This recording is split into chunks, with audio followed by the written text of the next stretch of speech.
Hello दोस्तों, कैसे हैं आप? तो चलिए आपकी कुशलता की कामना करते हुए और बिना टाइम वेस्ट करे शुरू करते हैं आज की कहानी।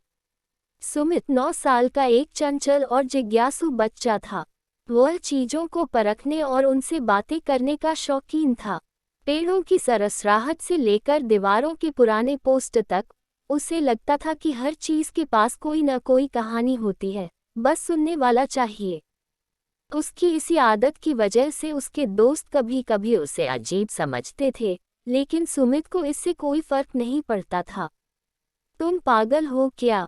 खिलौने और चीजें थोड़ी बोलती हैं, उसका दोस्त रोहन अक्सर कहता। शायद तुम सुन नहीं पाते, सुमित मुस्कुराकर जवाब देता। सुमित का जन्मदिन आया और उसके माता पिता उसे शहर की सबसे बड़ी खिलौनों की दुकान में ले गए। वहाँ नए नए खिलौने थे, बटन दबाते ही रोशनी करने वाले रोबोट, हवा में उड़ने वाले ड्रोन और मीठी आवाज में गाने गाने वाली गुड़िया। लेकिन इन तमाम आधुनिक खिलौनों को देखकर भी सुमित का मन वहाँ नहीं लगा। उसे कुछ अलग चाहिए था। तभी उसकी नज़र दुकान के कोने में रखे पुराने खिलौनों के ढेर पर पड़ी। वे पुराने और धूल से ढके हुए थे, मानो बरसों से किसी ने उन्हें छुआ भी ना हो। मम्मी पापा, मैं इन्हें देख सकता हूँ? माता पिता ने अचरज से दुकानदार की ओर देखा। दुकानदार ने हंसकर कहा, बिल्कुल बेटा, लेकिन ये पुराने खिलौने हैं, शायद तुम्हें अच्छे न लगें। सुमित ने उनकी बात सुनी ही नहीं। जैसे ही उसने उन खिलौनों के करीब कदम बढ़ाए, उसे हल्की सी फुसफुसाहट सुनाई दी। कोई आ रहा है, कोई नया दोस्त। सुमित ठिठक गया। यह आवाज कहाँ से आई? उसने चारों ओर देखा, फिर उसने एक पुराने टिन सिपाही को उठाया। तभी उसे फिर से आवाज सुनाई दी। अरे, यह बच्चा हमें देख रहा है। सुमित की आंखें अचरज से फैल गईं। क्या ये खिलौने बोल रहे हैं?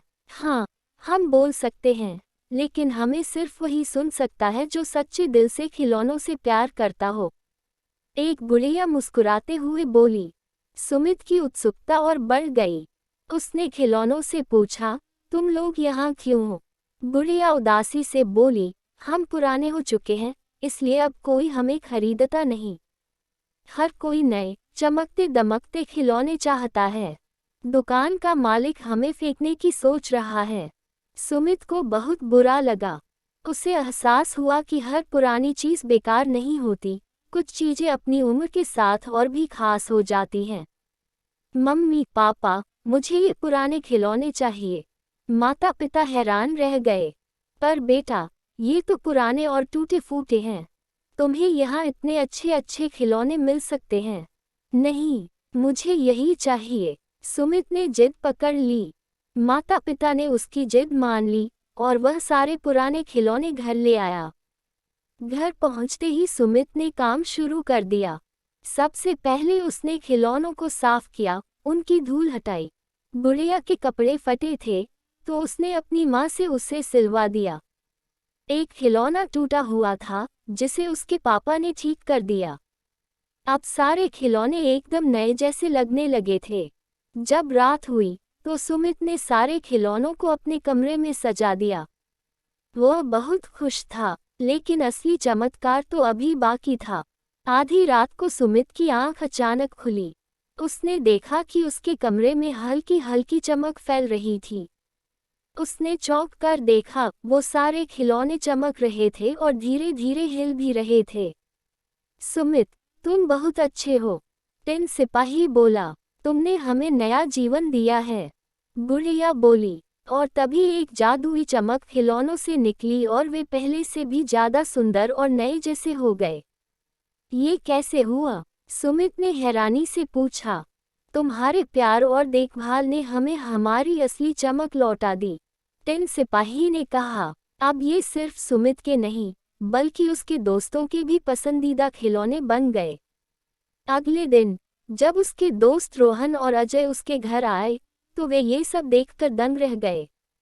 अरे, ये तो बिल्कुल नए खिलौनों जैसे दिख रहे हैं, रोहन बोला। और क्या, ये मुझसे बातें भी करते हैं? सुमित ने मुस्कुराते हुए कहा। हमें भी सुनाओ, अजय उत्साहित हुआ। सुमित खिलौनों की ओर देखकर मुस्कुराया, लेकिन वे चुप थे। गुड़िया धीरे से बोली, सिर्फ वही हमें सुन सकता है जो दिल से हमें दोस्त समझे। सुमित समझ गया कि यह जादू सिर्फ उसके लिए था, क्योंकि उसने दिल से खिलौनों से दोस्ती की थी। अब सुमित ने यह ठान लिया कि वह किसी भी पुराने या बेकार चीज को अनदेखा नहीं करेगा।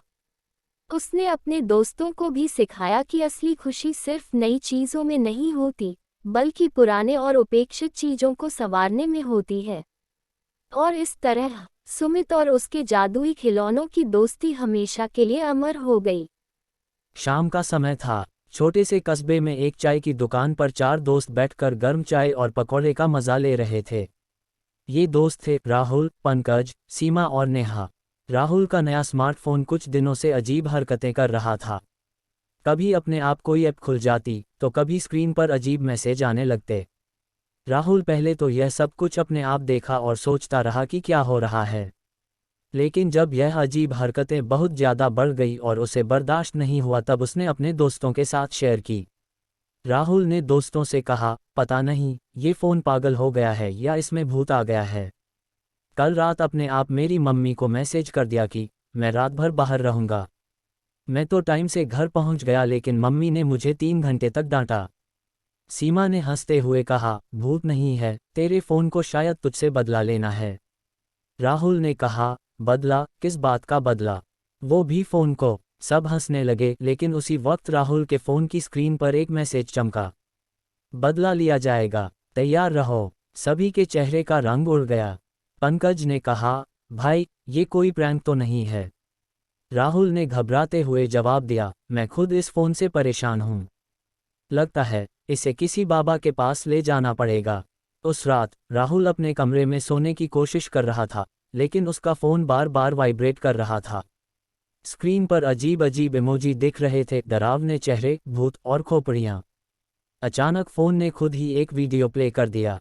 वीडियो में एक रोबोट जैसी आवाज़ आई, तुम मेरा ध्यान नहीं रखते, चार्जर गलत लगाया और मुझे अपडेट नहीं करते। अब बदला शुरू होता है। राहुल ने घबराकर फ़ोन बंद करने की कोशिश की, लेकिन फ़ोन बंद नहीं हुआ। उसने नेहा को फ़ोन करके सब कुछ बताया। नेहा ने सलाह दी, फ़ोन को कुछ दिन के लिए स्विच ऑफ कर दे और नया फ़ोन ले ले। ये पुराना अब तुझसे नाराज़ है। उसे वक्त फ़ोन स्विच ऑफ कर दिया, पर रात भर ठीक से सो नहीं पाया। अगले दिन जब राहुल ने फ़ोन स्विच ऑन किया, तो उसका पूरा गैलरी डेटा गायब था। सिर्फ एक तस्वीर बची थी, उसमें एक फ़ोन के कार्टून ने राहुल का मजाक उड़ाते हुए लिखा था, तू मुझसे छुटकारा नहीं पा सकता। राहुल ने इसे मजाक समझकर अनदेखा किया, लेकिन जब फ़ोन ने खुद ही उसके बॉस को राहुल छुट्टी पर है का ईमेल भेज दिया, तो मामला गंभीर हो गया। पहले तो सिर्फ उसके साथ ही मजाक होता था, लेकिन अब उसकी नौकरी और उसकी लाइफ के साथ भी मजाक होने लगा। राहुल ने दोस्तों के साथ मिलकर इस रहस्य को सुलझाने का फैसला किया। सीमा ने सुझाव दिया कि यह किसी हैकर का काम हो सकता है। पंकज ने कहा, नहीं, जब फ़ोन खुद कह रहा है कि बदला लूंगा, तो राहुल से ज़रूर कुछ गलती हुई होगी, इसे माफ़ी मांगनी पड़ेगी। नेहा ने मजाक में कहा, फ़ोन के सामने हाथ जोड़ो और बोलो, हे स्मार्टफोन महाराज, मुझे माफ़ कर दो। आज के बाद मैं आपका पूरा ध्यान रखूंगा। मैं आपको सही तरीके से चार्ज लगाऊंगा और सही टाइम पर चार्ज करूंगा। समय समय पर अपडेट भी करता रहूंगा। प्लीज़ मुझे माफ़ कर दीजिए। राहुल ने सच में फ़ोन के सामने माफ़ी मांगी, लेकिन फिर भी फ़ोन की समस्या समाप्त नहीं हुई। आखिरकार परेशान होकर राहुल ने फ़ोन को सर्विस सेंटर ले जाने का सोचा। वहां जाकर उसने अपनी सारी समस्या बताई। सर्विस सेंटर वालों ने फ़ोन को चेक किया तो पता चला कि फ़ोन के सॉफ्टवेयर में एक प्रैंक ऐप इंस्टॉल थी, जो उसके दोस्त पंकज ने ही डाली थी। राहुल ने गुस्से में पंकज को दौड़ा दौड़ा कर मारा, लेकिन बाकी सब इस पूरे वाक़ये पर खूब हंसे। यह सब दोस्तों के बीच हुई एक हंसी मजाक थी, लेकिन इससे हमें सीख मिलती है कि स्मार्टफोन का भी सम्मान करना चाहिए, वरना वो आपका चैन छीन सकता है। अंत में राहुल और उसके दोस्तों ने मिलकर फ़ोन के साथ सुलह कर ली और पंकज को प्रैंक मास्टर का खिताब दे दिया। तो दोस्तों, आप भी अपने स्मार्टफोन का ख्याल रखिए, समय पर चार्ज करिए और अपडेट करिए। धन्यवाद दोस्तों। कहानी को लाइक और चैनल को सब्सक्राइब करके अपना प्यार ज़रूर दिखाएं। राधे राधे।